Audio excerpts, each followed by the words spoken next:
that have a warning at the beginning of them that says the content of this may be disturbing to some people. I'm going to mention our observance this weekend of the 20th anniversary of 9/11. That might be disturbing to some people, and for that I just want to say to you, I'm sorry. I hope that this provides you with some forward-looking hope and perhaps some healing. All of us were affected by the incidents that took place on September the 11th in 2001. Even if you weren't born yet,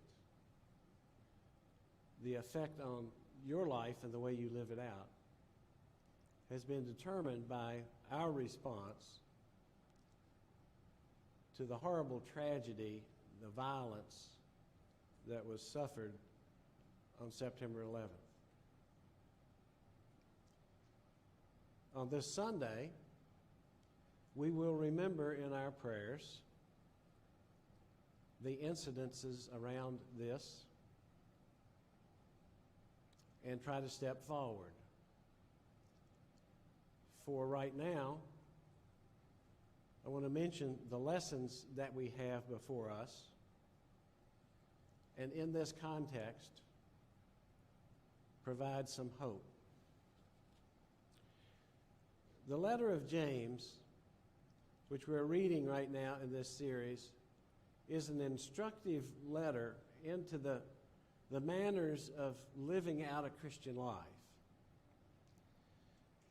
And in this passage from James, James speaks of the tongue as having the ability to both bless and curse. Out of the mouth can come both blessing and curse. And this ties with the anatomy of the heart, as James has instructed us and Mark in the previous weeks. It is what comes out of us that proclaims a truth that we believe in, that we embrace, and that we share with the world that hungers for truth and healing. James is instructing the disciples in the way of life of a Christian. Now to Mark's gospel. The setting here for this walk into Caesarea Philippi is Mark has Jesus talking to the disciples about what they see around them. Caesarea Philippi has been named by Herod in honor of the Roman Emperor Augustus, who claimed himself to be the Son of the Divine. Here is Jesus walking into an area where it is thick with this worship of the emperor as a divine person.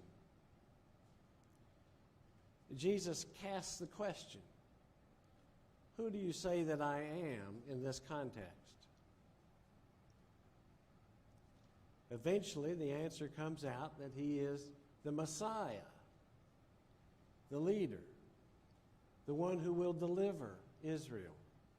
In this context of great power and triumph of Rome in Palestine. And then Jesus goes on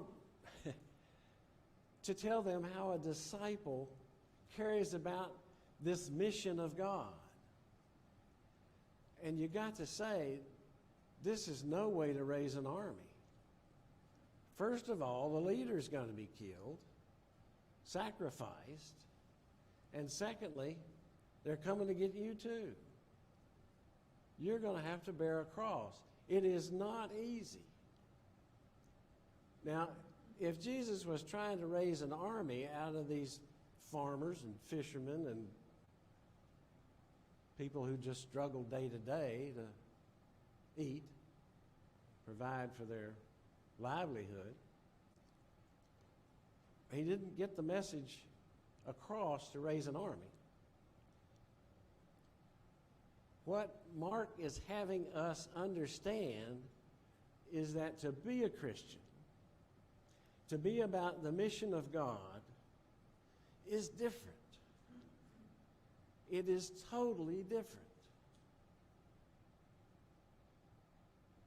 In the face of all of the oppression of the Roman army, all the grandeur of Caesarea Philippi, named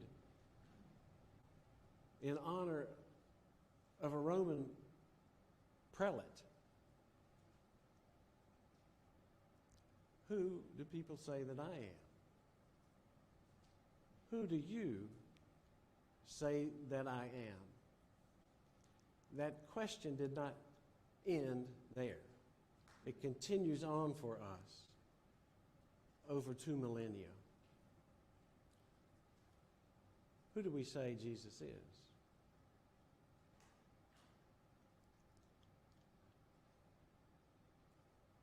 There is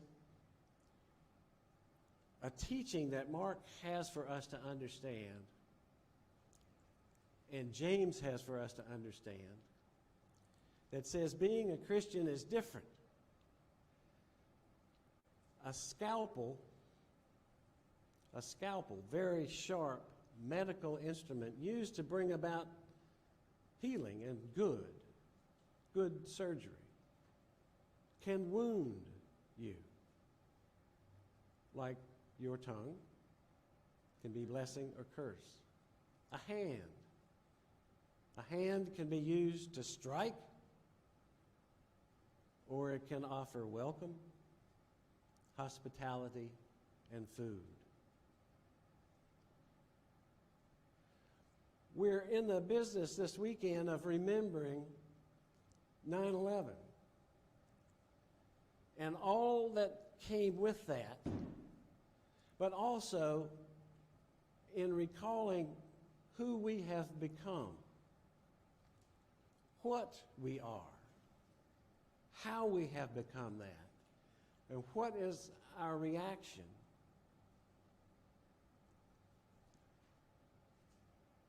I think that the one thing that we've learned from 9/11,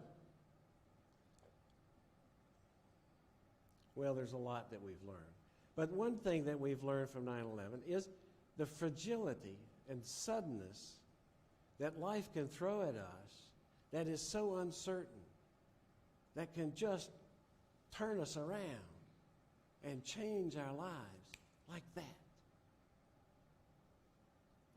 The day before that Tuesday was an absolutely glorious day.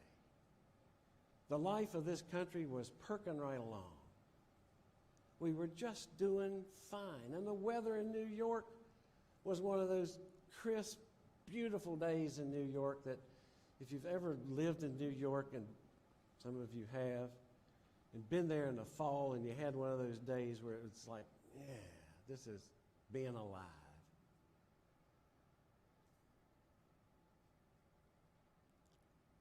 Then it changed. And we are left with a memory, certainly, of that tragedy. But also, what else do we remember? I've read a few things this week that brought about some memories for me. One was that in the city of New York, there are lots of Episcopal churches, frankly, and lots of them. And as people streamed away from the World Trade Center and had dust all over them and had survived this horrible thing, the churches opened their doors and handed out water and set out chairs and invited people to come in and pray. Even the church center headquarters in an office building at 815 2nd Avenue, they spilled out onto the streets from there and handed out water. Churches did that. I choose to remember that. I choose to remember,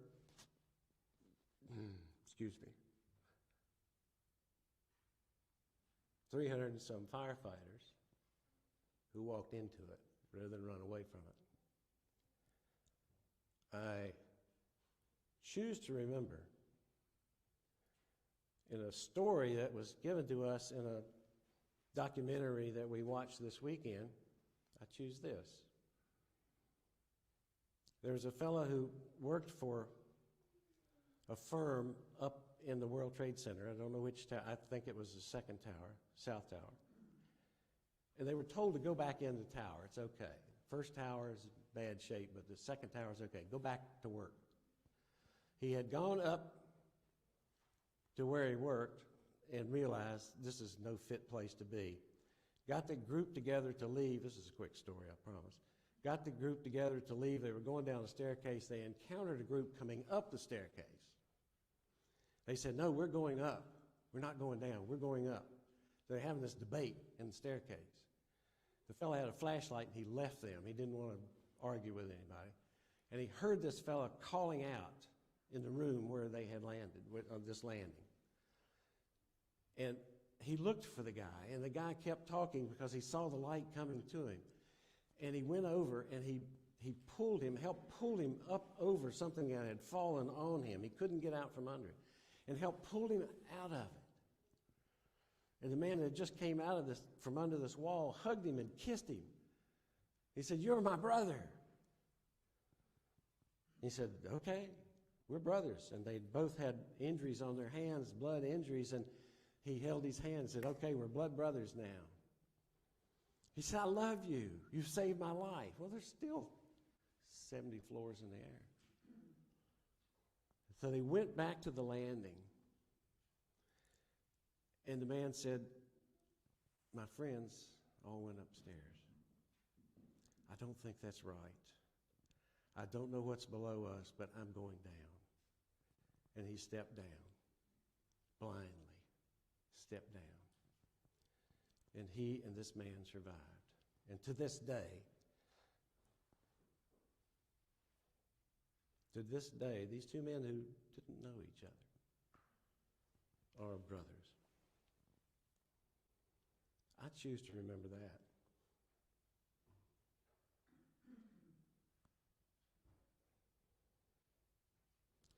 Mark is teaching us about love and living in the gospel in a deeper physic, if you will. A way of being that can be costly. But it's the way of God and God's mission. Right now, all of our life has been changed because of 9/11. You remember when you just went to the airport and got on an airplane? You remember when, well,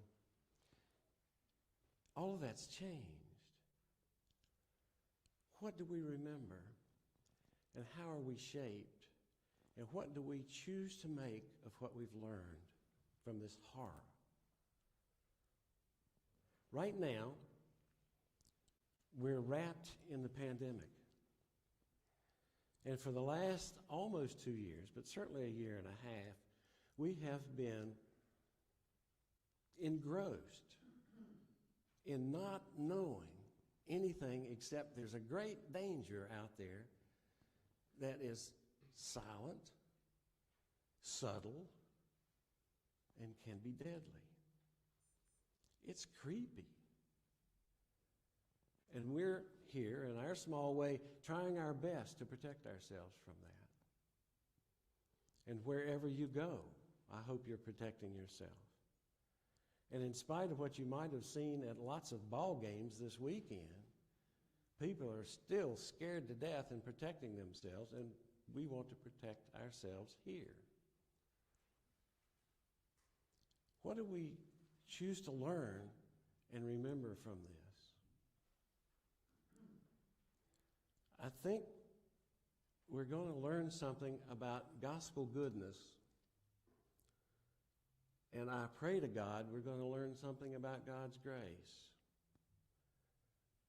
And that when our next generation thinks back on these days, they'll remember that faithful people retained their faith, and they protected themselves and held on to one another and did things that protected the society they were in and preserved the goodness of their lives. That's what I hope is remembered from these events. But we will carry with us that sometimes causes pain. That holding up of a cross and bearing it carries a pain, and there's no denying that. Life can be short, can be uncertain. The way we bear up as Christians is to remember, and to remember those holy moments when people can hand out water to strangers, open their homes, hold one another, become brothers, and in all the awful badness and violence of the world, uphold some standard that says we can be better. I am better because of Jesus Christ. I am more hopeful because of God's love. That's who I am. That's what I remember.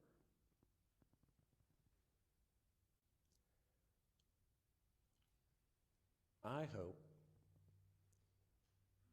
that we can have some sense of healing from 9/11.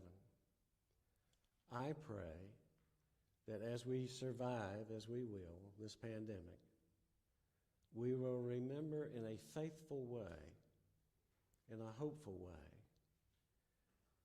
that the providence of God has been part of our life by God's grace.